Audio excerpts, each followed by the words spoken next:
Y'all, I am hungry as a mother hunchy. I just left Chick-fil-A. Child, I had a gift certificate. That's the only reason why I went, because it's not that serious to me about that Chick-fil-A. It's really not that serious. It's chicken, goddammit. It's chicken. In fact, I'm kind of wondering, is it the sauce that everybody love, or is it actually the food? Because people be tripping off this damn Chick-fil-A, and I don't get it. It ain't that damn good to me, but anyway, enough talking about that. Let's talk about this.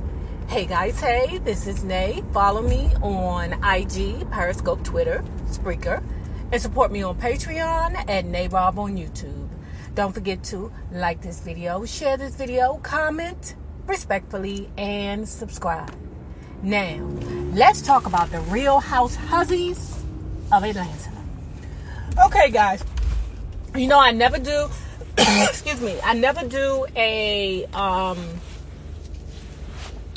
recap or review or anything like that. You know I always do like a discussion thing, and today what we're going to discuss is Kenya's relationship versus Sheree's relationship, right?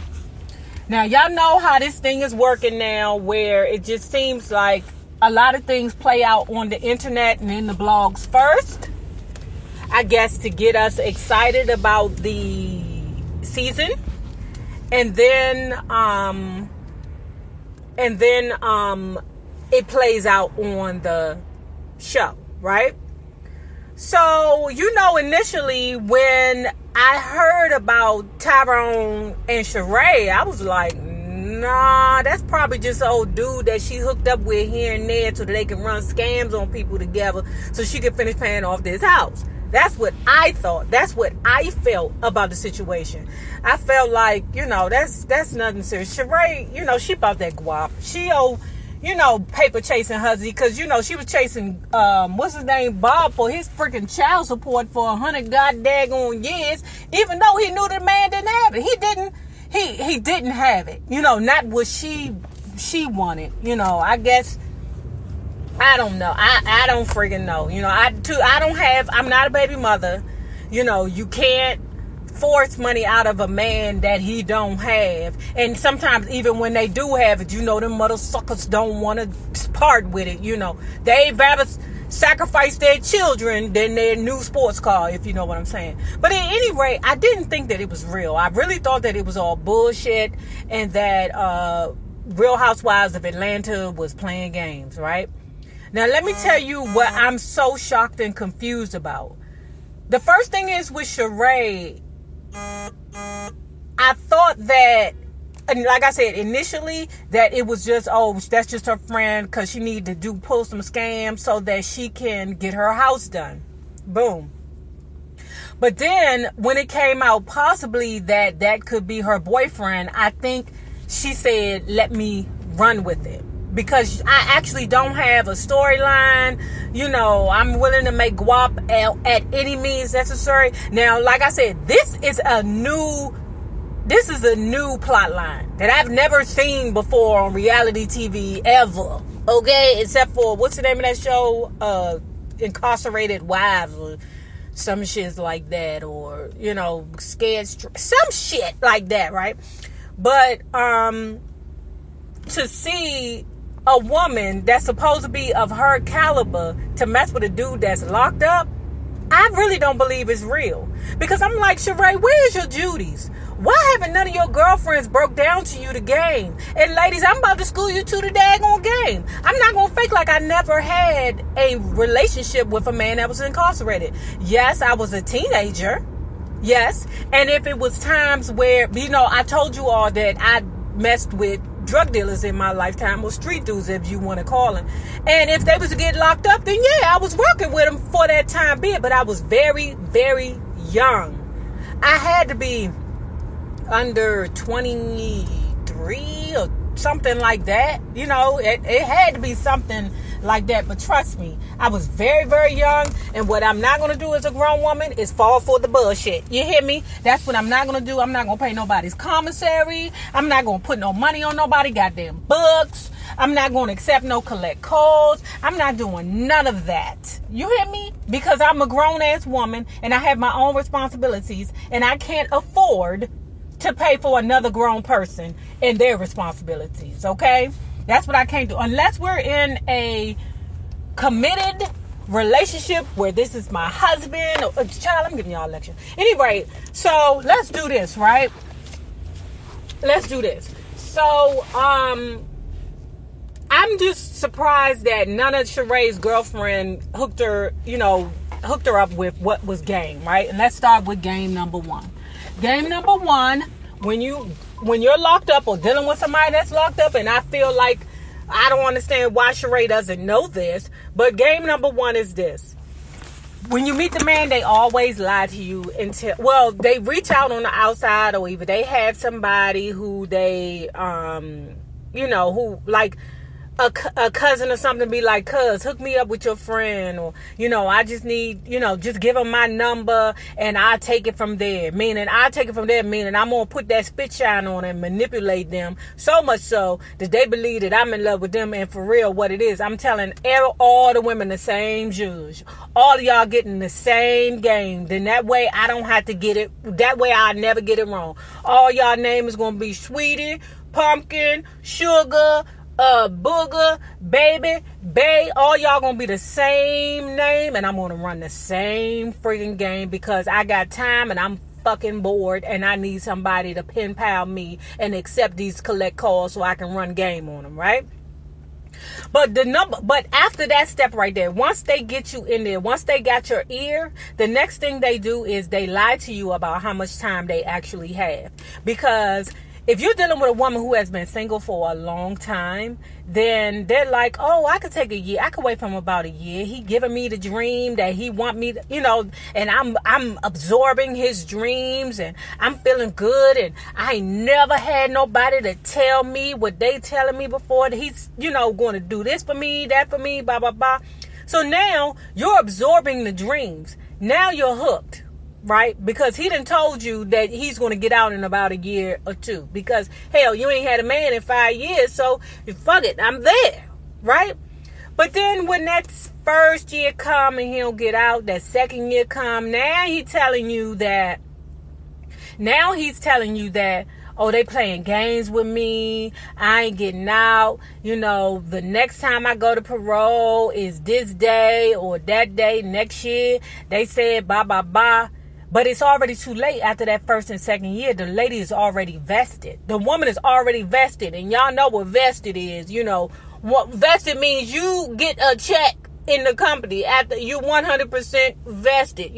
Month number 3, you ain't vested. Year number 3, sometimes you ain't vested. Sometimes you don't get vested until year number 5. You dig what I'm saying? But when you working on that second, third year, and he done sold you these dreams, and you done spent all your money sending him thousands and thousands of dollars, and you done absorbed all his game, you're vested. So now you ain't going nowhere. Now it becomes a time where now he's starting to manipulate you, and you starting to think, well, wait a minute. Now he's telling you shit like, if you don't pick this phone up, then we gonna have a problem. And because you done spent all that money on him, and all that time on him, now you bothered by a ninja that's locked up.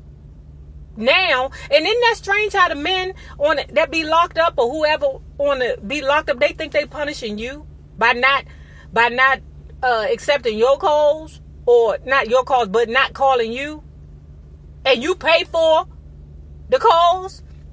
But anyway, girl, it's just hard for me to believe that this is actually true. That I know that Sheree's daughter had to know something about her being locked up. I know that is not the first time that we seen on last night's episode that one of her kids, you mean to tell me the boy that sometimes look cute and sometimes look goofy, you mean to tell me the boy that's right there ain't said, Mom, what is you doing in jail with that dude? Why is you talking to him? Nobody? That's why I'm like, I don't even know if this is true. And then the next thing is, another game piece is, I'm going to do this for you. I'm going to do that for you. I have all these people out here that owe me money, and I got this and I got that and everything. That's the next piece of it that keep you holding on. Because in your mind, you're investing into you all's future. You spend, let's say, $30 on him, and he's telling you you're going to get a $3,000 turnaround. You dig? So he's selling you dreams, making you believe that in actuality, he still got some pull on the outside. And when them ninjas for real, they didn't forget about him. They're not thinking about him. But he's still telling you that he was this and he was that, and you all attracted to them goddamn street games and street stories he told you. Now you so hot and horny, you don't know what the fuck to do with yourself. Because you really want this street dude, and you can't believe that this street dude is really feeling you. When, girl, street dudes don't feel nobody but street bitches. Ding. So let's move on now to Kenya. Hold on, guys. So now this. Let's say this. Now, the reason why I say Sheree, bring up Sheree and Kenya was this. So Kenya, dude came out last night.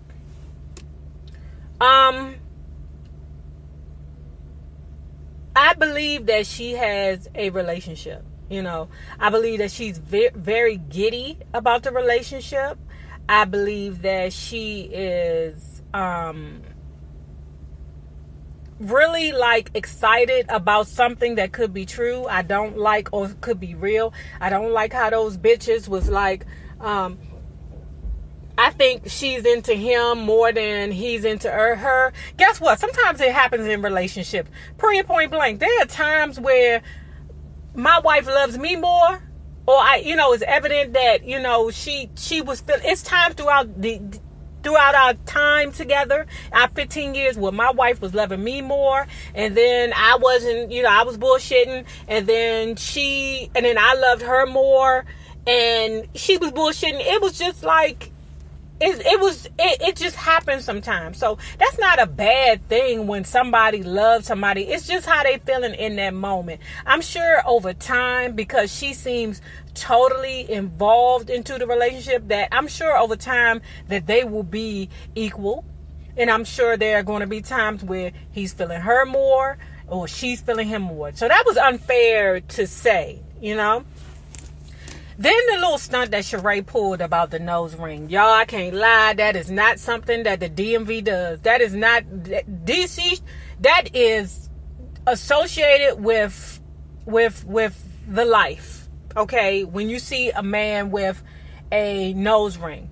When Tupac put it in his nose, I was like, what the fuck is Pac doing? And Pac's supposed to be from Baltimore. Even though DC and Baltimore are two separate things. People be like, it's close, but trust me, outside of this area, DMV does not claim Baltimore, and Baltimore doesn't claim DC. Trust me, that's just how it is. Even though we're right next door to each other, I don't know why. Don't ask me why. But I didn't feel like that was appropriate for her to say, because dig this: if it was my dude or whoever I'm with, and you try to be funny, you're like, oh, your nose ring. How long have you had it? I was thinking about getting one.